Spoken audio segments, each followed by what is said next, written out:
Habatu Musime omukumi w'ekitongole ky'obwannannyini ki Pinnacle Security Limited yeekubye essasi eryamujembula mu bw'enseeno akawungeezi k'eggulo bwe yabadde yaakatuuka w'akolera ku Bank of Africa ku luguudo lwa Bwamba mu kibuga ky'e Fort Portal.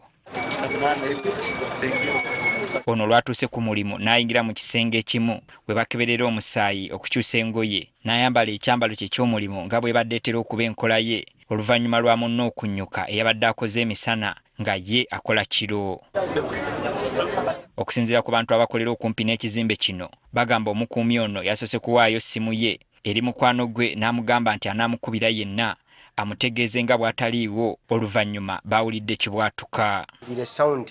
Baitu tebaire vibrant muno kutoka baitu yabaho sound twayekanga sound nk'ekintu ekigwire aho naho client wekereye akaturuka mu duka myanu wange jana atugambira nkizoko omuntu yayita nka aduka yo ya Edham twija kurura ikibeiro kulingura kurura mu diresa mananokwe omuserikale w'ekitongole kya Pinnacle ekera yetiri sas.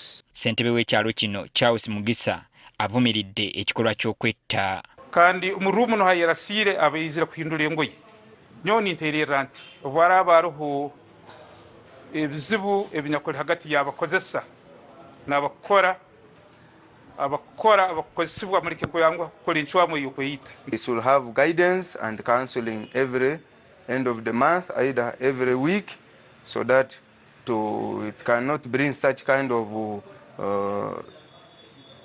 difficulties among some calamities to the guards who are working in the various posts of their organizations.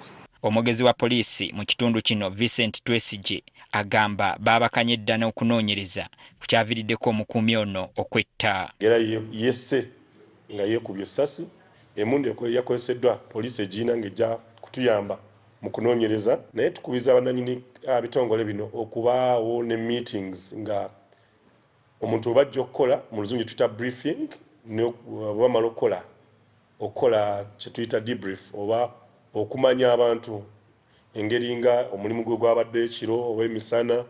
Kino kijja kuyamba okugjayo abantu osaye nga balina ebintu ku mutima gwabwe oba birowoozo. Oluvannyuma poliisi ezze n'ejjawo omulambo ne gutwalibwa mu ggwanika ly'eddwaliro ekkulu Fort Portal okwongera okwekebejjebwa. Okufa kw'ono kuwezezza omuwendo gw'abakuumi babiri b'ebitongole by'obwannannyini abafudde mu mwezi gumu nga ku ntandikwa y'omwezi oguwedde omukuumi w'ekitongole ki Gitti Expert Security yeesuula mu jjulume n'akuba omusirikale wa poliisi amasasi agaamuttirawo n'oluvannyuma naye n'akubibwa amasasi mu kanyoolagano akamala kumpi essaawa 5 ku luguudo lwa Kibogo mu kitundu kino.